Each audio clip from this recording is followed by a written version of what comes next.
Haveria alguma justificativa minimamente moral ou razoável para uma guerra? Matar um ser humano não é sempre errado? Afinal de contas, está escrito nos 10 mandamentos: não matarás. Hoje vamos explorar essas perguntas juntos. Para quem não me conhece, meu nome é Silvia Mazzoni e você pode encontrar nossos estudos bíblicos no Instagram, aqui no YouTube ou no nosso site Redescobrindo o Caminho, onde aprendemos a Bíblia com um olhar judaico-messiânico.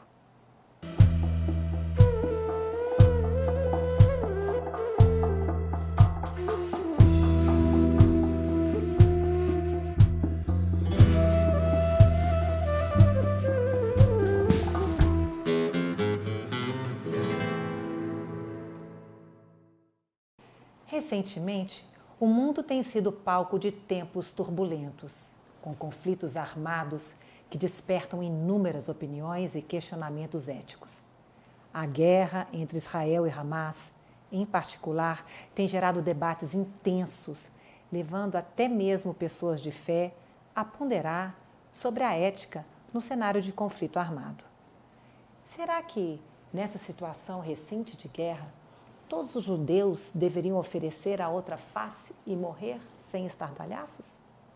Algumas pessoas ficam confusas com essas questões, pois, além de terem um conhecimento bíblico limitado, vivem muito longe de zonas de conflitos armados e nunca refletiram sobre isso. Hoje, vamos explorar essas questões éticas profundas. Para iniciarmos nossa análise, é importante entender que quando a Bíblia diz não matarás, está dizendo para não se cometer assassinato. Assassinato é eliminar por raiva, destruir por ódio, abater para roubar e extinguir para fazer calar. Na Bíblia, em circunstâncias específicas, matar não é apenas uma possibilidade, mas um dever.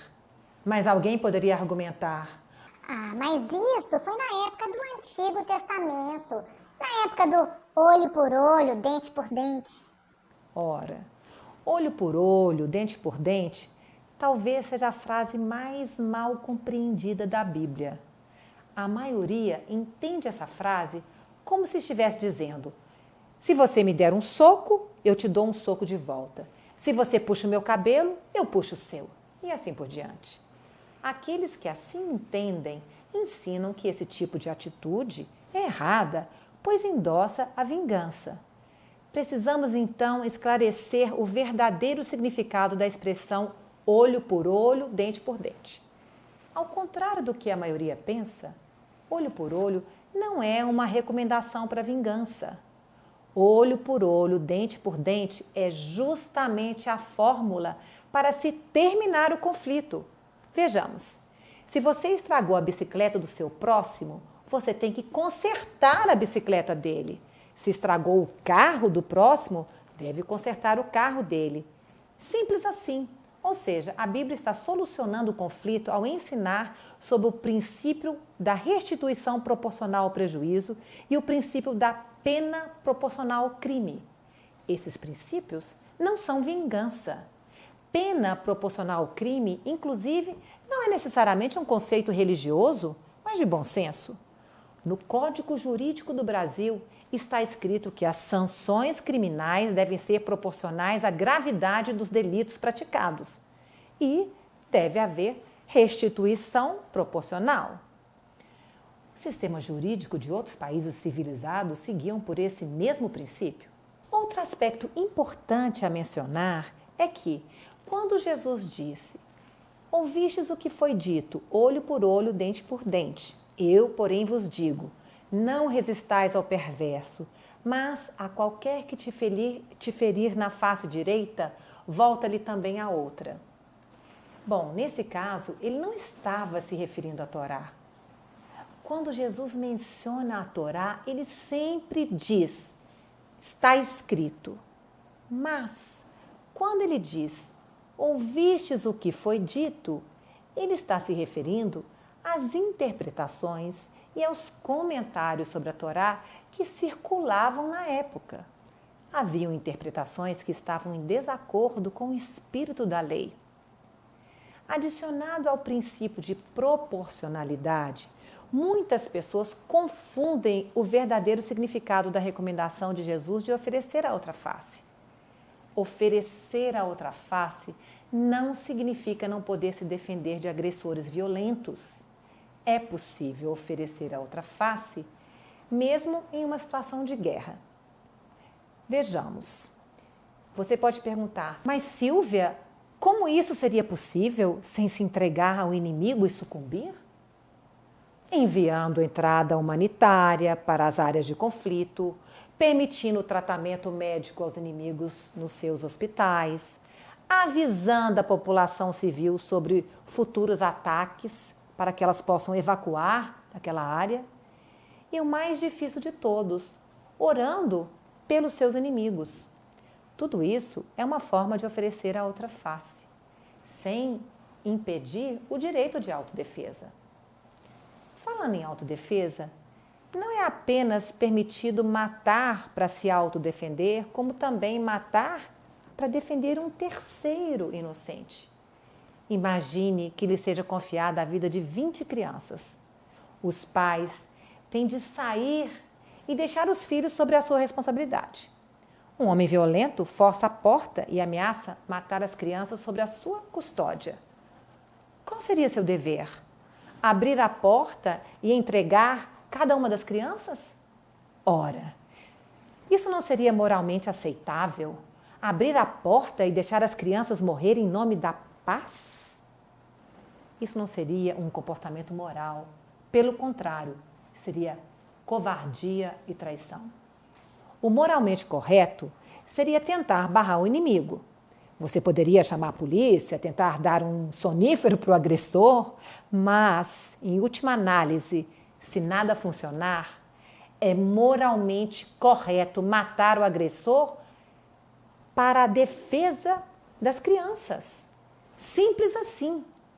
De forma semelhante, uma guerra pode ser ética, enquanto que a paz a qualquer preço pode ser covardia. Para reforçar que nem toda guerra é condenável, lembremos da ocasião no Novo Testamento em que Jesus celebrou uma vitória militar. Leiamos. Celebrava-se em Jerusalém a festa da dedicação, Hanukkah. Era inverno. Jesus passeava no templo, no pórtico de Salomão.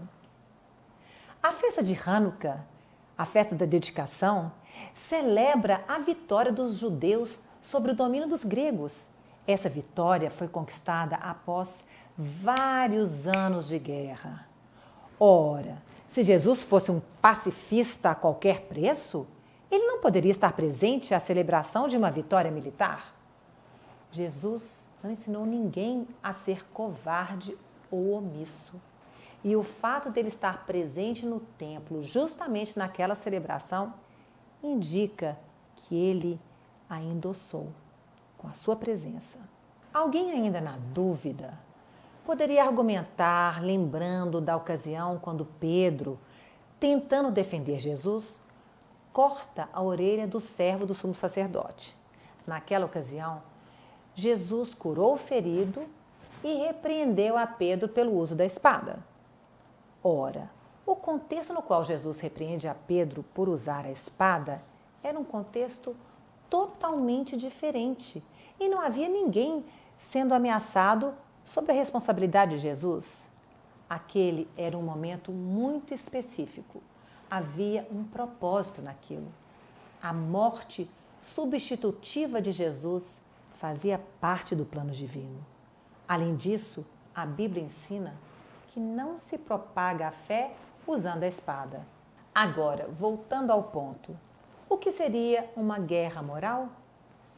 Hoje, organismos internacionais tendenciosos como a ONU dizem: Sim, 1.200 pessoas foram massacradas pelo Hamas, mas agora milhares de palestinos foram mortos. Será que uma guerra na qual um lado mata mais do que o outro seria imoral? Será que quem matar mais pessoas em uma guerra é automaticamente o que está errado? Não necessariamente. O critério da moralidade leva em consideração não apenas o número de pessoas envolvidas, mas a intenção e a forma como são feitas as ações de guerra.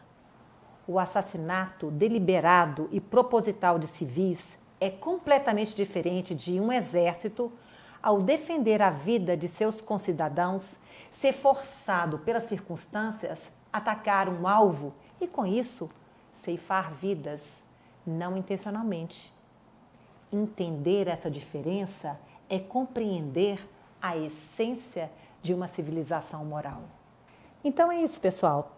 Espero que tenham gostado do estudo de hoje.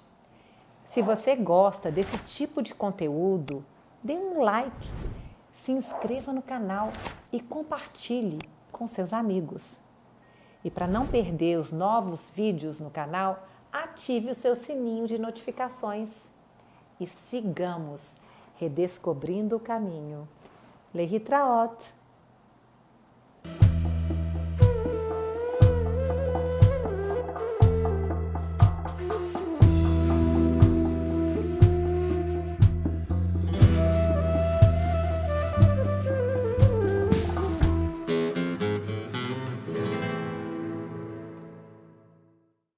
Querido inscrito, se você gosta de nosso conteúdo, confira o canal da congregação Caminhos da Torá, onde, a cada Shabat, mergulhamos profundamente no estudo da Parashá da semana. É um momento especial de reflexão e aprendizado. Venha congregar conosco.